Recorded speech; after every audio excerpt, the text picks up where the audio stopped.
Welcome to the girls. We're at the playground where I grew up playing, right here. Did you grow up to me? No, we're never. still on the swings. In Cunningham, Pennsylvania.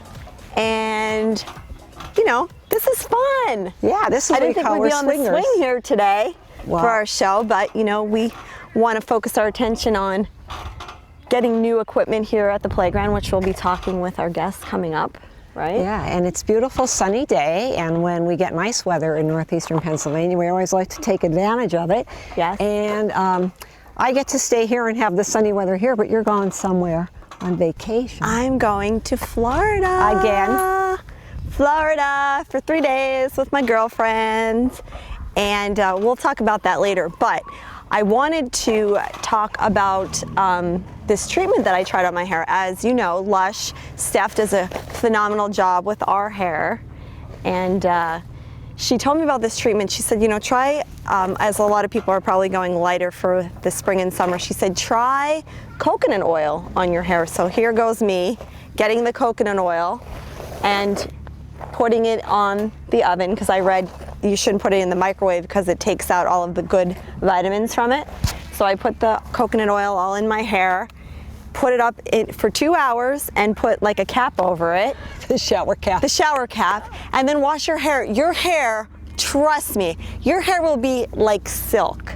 Well, my hair is like silk. Yes, mine is very dry, right? So you don't dye yours as much as mine is, so you don't have to do that. So that's what I did. So are you coconuts now? I am definitely nuts. Now I'm just coconuts.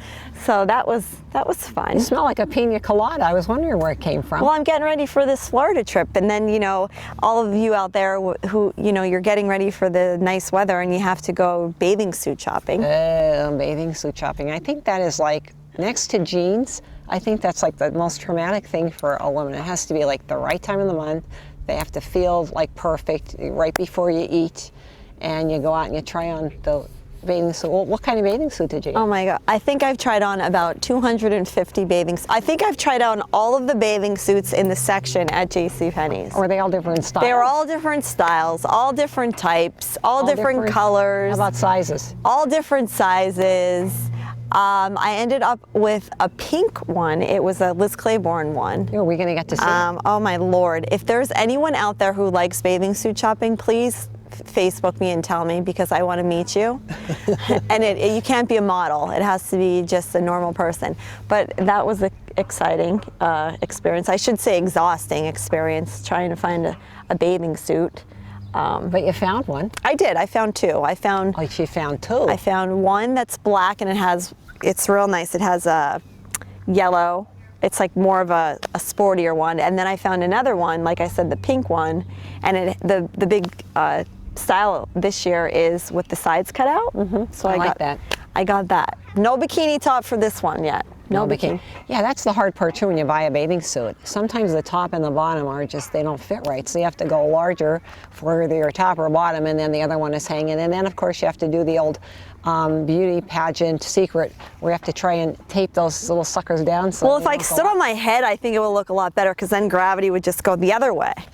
You know, like the stomach from the two kids would be like sucked in, and God, you would be able to wear that bikini. So, but no, you know, we got a bathing suit, and next time we talk, I'll be able to tell you about the Florida trip.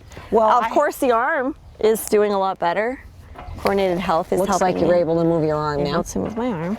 Well, the biggest thing that I have my suntan from is I started up with my walking again outside instead of inside on the treadmill because we have nice weather. So I went for the 2-hour trek through Brook Hill and up through the back, all the Turkey Path, and Then we stopped at Sammy's house because he lives in Brook Hill now, so I stopped there for some water, and I don't know if it's going to be a good thing or a bad thing for them because I'm there like every day, and that's my little stop off. But it was a lot of fun, and I got some sun. I had some sunscreen on, so watch when you go outside because, you know, it's still there, you know, to do some damage to you. I don't want to get too many freckles, you know, and I have sporting a new little bracelet here. Yes, I was just going to mention that. Today's show is a serious topic, but the message is also a powerful one. We're going to be talking with a family who had a tragedy happen in their life, and they are doing something phenomenal within this community that's spread throughout northeastern Pennsylvania. And we are going to be talking about that on the show. It's going to benefit the playground here in Whispering Willows Park, and it's also going to benefit a playground in your community if you are from northeastern Pennsylvania. Right, so coming up, stay with us, call your friends, as I always say, get everybody that you know to tune in right now. We always have our chit chat in the beginning, but coming up, our guests are going to be from the Cara family for the Ryanne's Foundation. We're going to talk about what they're doing and about the playground. So we'll be right back. Stay with us. All right, let's see who can get the highest now.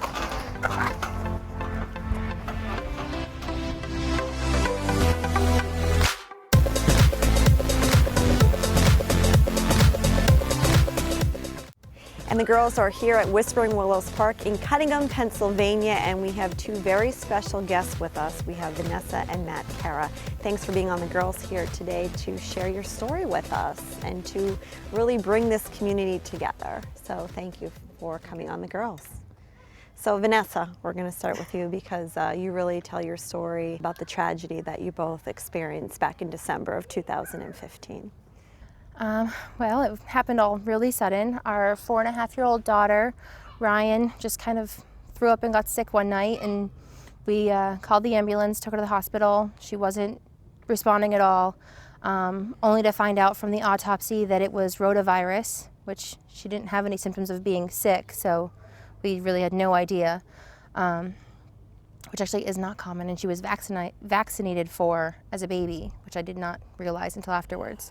But the community has all come together to support us and keep her memory alive, doing different things. I mean, the day of the funeral and the day before, the streets were all lined with purple bows, and we didn't know that was happening either. It's just been all very amazing. And Matt, I know it's very emotional for you to talk, and your family has done so much for this community, and I know that the community has really come together to help support you and your family. Has that helped you along the way? Yeah, it has. I can't believe how everyone's come together. I mean, the night of the wake, I walked up to Brian early walked up to me, and I said, whatever we do, we just need to keep riding for Ryan. And that's where this all came together because of what I said to him and a couple of the other guys that came to the line that I knew rode. And that and the day after it happened, we had Hallie at the emergency room because she had the same kind of symptoms.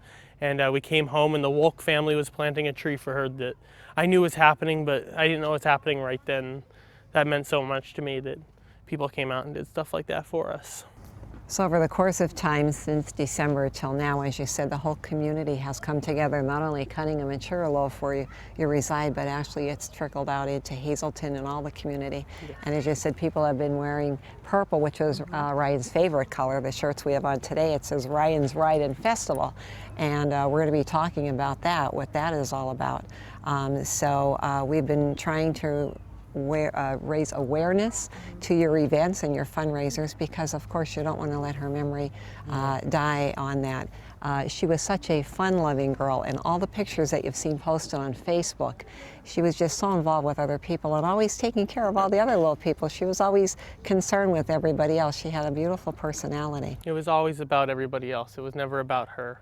When we went to buy I guess it was September, I was talking to her about buying a new quad, and I asked her, I said, do you want one for yourself or do you want one for the whole family to go on? And she said, I want one for the whole family so we can all go together. And that's what we did. We bought that, and a couple weeks later I found a little one just for her, and that's the little purple one that we rode in the funeral that day on our way to the cemetery was her little quad that we had just gotten. She only got to ride it 5 or 6 times, but when she was on it, she loved it. Yeah, so she loved the ATV, and that's what the ride is. It's an ATV ride.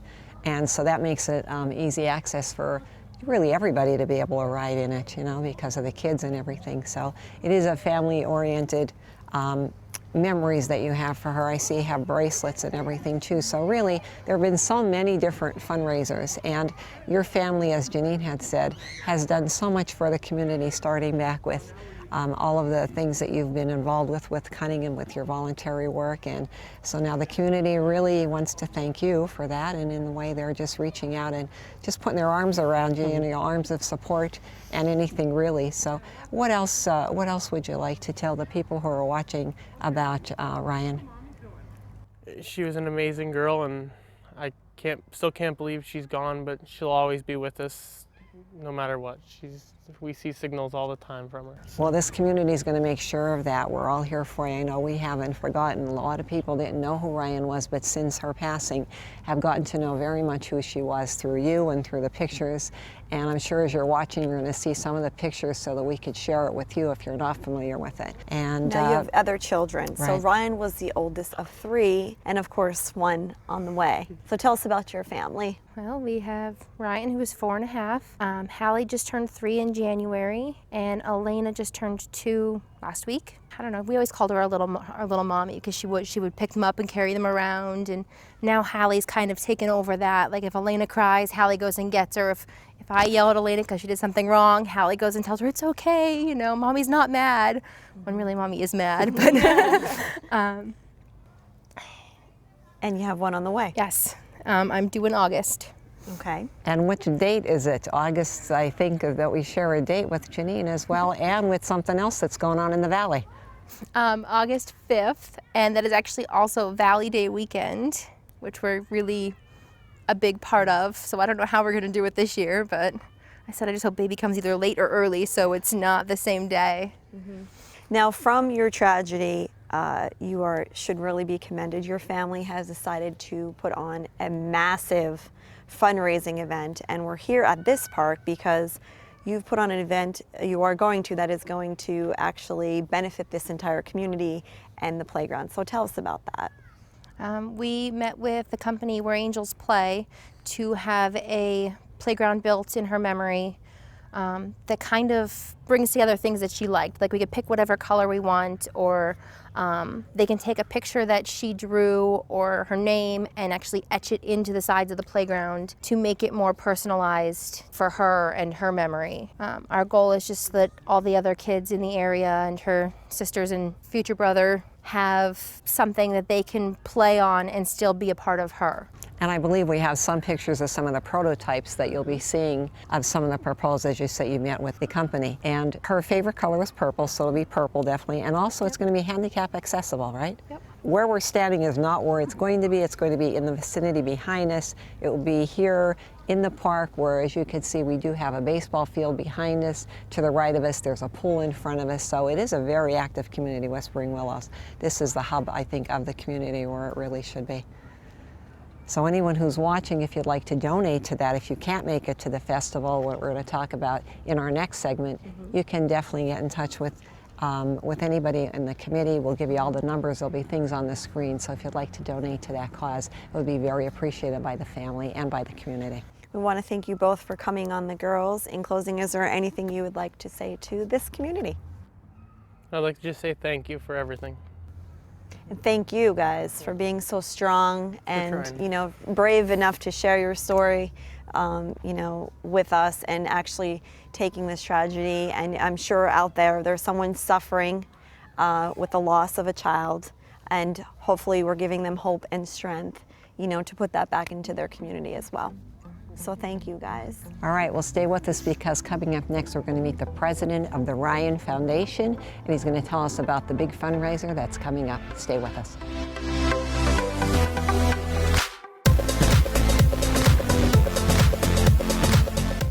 Welcome back to The Girls. We're here at Whispering Willows Park in Cunningham, Pennsylvania. And if you look at the playground, the equipment is really out of date. It dates back to the 70s and 80s. And out of a tragedy, we're here to make something positive for this community. And that is a fundraiser that will be held. All the money is going to be funneled back here for the entire community, all the kids to come and play on. And we're with Brian Early. He is the president, and also Brent Rajewitz. So thanks for joining us here on The Girls to tell us about this exciting event. I think it's something that is wonderful for the community to come together. I've played on this playground. Brian has too, and so has Brent and my mom, and you know, it's all rusty and dingy, and it's time to get new things. So we're going to do that, right? Correct. So the fundraiser is what? Fundraiser is on May 14. Okay. It's the Ryanne's Ride and Festival. We're here today to invite the public to come out and support the event. It's an ATV ride festival with all kind of food vendors, everything from the traditional Hazleton area authentics with the halushki and pierogies to pork sandwiches, you name it. That's, you know, we're going to have all kind of food at the event. There'll also be a DJ playing all afternoon, tricky trays, craft show, bounce houses for the kids, and the big day, you know, the big event for the day is the ATV trail ride. That's something that Ryanne and her family love to do, and the day of Ryanne's funeral, myself and Keith Lalo were standing outside getting the quads lined up because they were the procession for the hearse, and Keith had brought up the idea about doing a trail ride, you know, in Ryanne's honor and memory. So from there, it's taken off into, it's going to be a huge event. We're anticipating a lot of people, great interest from the public, and not just our local community. We have people that are from all across the state of Pennsylvania and some as far away as New Jersey that are talking about coming in for this trail ride. It's going to be an 8.5 to 9 mile trail ride through the scenic mountains in Sugarloaf, and then people will be able to stay all day and trail ride until 5 o'clock. Brent, it takes a lot of volunteers, and I'm sure you're not surprised that a lot of people came forward. So talk about the volunteerism and how many people are actually involved in this. There's a lot involved. Everything from the tricky trays to the vendors to the crafters to the baseball teams, Valley West Little League, Valley East Little League, Valley Regional Softball. They're not going to have games that day. They're all going to be out helping us the day of the event. But behind the scenes, between the communication of all of us, just to make sure that we have the right food coming in, volunteers for the day for the tricky trays. Tell us about those tricky trays. You have hundreds of them already. About 140 as of right now, and there's more coming in. Everything from baseball tickets to NASCAR tickets to just any kind of baskets. So many things for kids, basketball hoops and everything else. So can people still donate some tricky trays to you? Yes. And how do they get in touch with you? I can give you my cell phone number. It's 570-233-5236. We're accepting anything all the way up until May 14th. We have another event this weekend that we're doing at Gould's Sure Save on the Sidewalk. We're going to have all the tricky trays out for that, so people that can't make it to the event can come there and support us that way. And if not, right up until May 14th, we'll still be taking tricky trays. Okay, so the big event is Ryanne's Run and Festival, May the 14th. If you can't make it to the festival, if you want to do something ahead of time, as you had said, you could go to Gould's and you could buy your turkey trays there. You don't have to be present to win, I'm understanding. Yes. And there will be so many other things to do. You could come and watch the whole event as well. You don't have to participate in the ride. There'll be a lot of good things to eat, a lot of nice people to see. It'll be like a reunion type of thing for the Valley as well. And after May 14th, you will have other events which are not scheduled yet, but there are going to be very many events that you could participate in. So if you do miss the one event, you could always go to the other. But if you'd like to participate, buy something, donate something, you could reach these people at any of the numbers that are on the screen. You could go to their Facebook page. You could always check ssptv.com as well, because we'll be keeping you updated. And Brian, as president, we will be having you as a guest spokesperson, and you also, Brent, anytime that you have anything going on, you could tune into our FYI News to find out what's going on. We'll be keeping everybody updated with that as well. Yeah, we do, I forgot to mention, the evening of May the 14th, we do have the Tommy Guns Band that's going to play. Wonderful. So if people wanted to come out, enjoy some of the food that we're going to have there, and then stay from 5 until 9 o'clock, the Tommy Guns Band will be playing. All right, and we do have these nice shirts on, so we'll be selling shirts as well, and wristbands, and what else do you have for? Magnets for cars, the wristbands, and we will have shirts which will have all our top tier sponsors' names on the back. Wonderful. So we're waiting until the last minute to print those so that more people can get on those shirts. Brian, we mentioned a little bit with Vanessa and Matt, but what will actually, this money that is coming in, what will it actually be used towards purchasing? The first priority for the foundation is making Ryan's playground right here at Whispering Willows a reality. So all the money that we're raising initially is going to go for that playground. The secondary function of the foundation itself is to help other communities that need playgrounds. We've already been in contact with, a mother from Wilkes-Barre that lost her, I believe it was a 4-year-old boy. This foundation was created so that it can stay in existence forever, to keep Ryan's memory alive and living within the Kara, Razowich, Huey, Rossi families, and also to provide something that's great for the community. There's a lot of playgrounds out there that don't have top-notch equipment. I know Tom Hicken is looking to try and get a playground up there. There's the Valley Elementary PTA that's looking to do a playground. There's Mainville. There's playgrounds in Hazleton that need some updated equipment. That's what this foundation is about. So we're going to continuously fundraise throughout the year, whether it's a 5K run or doing additional tricky trays or any other events that we can think of. But we're going to continuously raise money so that this operation will expand to the greater northeastern Pennsylvania, and we can make a positive influence in a lot of other good communities. Now, if someone cannot make it out to the event and you're sitting at home and you're thinking, this is a great cause that I could really afford to give a donation to, who do they write the checks out to? If someone's sitting at home right now with their checkbook and saying, who am I making this check out to? Remember and Ryan Kara Foundation, and our P.O. Box is P.O. Box 8, Cunningham, 18219. Okay, so you write out this check. All of the money here is going to stay local in northeastern Pennsylvania, primarily here first to get this playground going, and then it'll have that trickle down effect and be here forever. Everything that we do will be, the park will be, of course, in Ryan's memory, but everything we do, that's all we ask, is that if we're going to be a part of it, whether it's a plaque or something, just recognizing that it was Ryan's family and friends that came together to make it happen, and we're going to do everything in Ryan's memory. Well, Ryan was a little caretaker, and from her particular tragedy, her mother did share a story with us and said that several mothers have reached out to her and said that after her story aired about how she became ill and how she got her illness, other mothers then recognized quickly what was wrong with their children, and they did take them to the hospital and found out that some were in fact diagnosed with that rare rotavirus. So Ryan's, her loss and her passing has been positive for some other people as well. We want to keep the positive nature of her life going. And you could hear the kids playing in the background of all ages and sizes, because I do think that her daddy back there, Matt, is one of the biggest kids enjoying the playground. And I know I enjoy sitting on a swing myself and having a good time. So before we end the show, we should also mention all of the support we have from our local officials and even our state representative and Congressman Lou Barletta. So give them a little mention. Yeah. Yeah, we've had tremendous support from Cunningham Council, and we do have Ray Schneider and Barry Jones here with us today.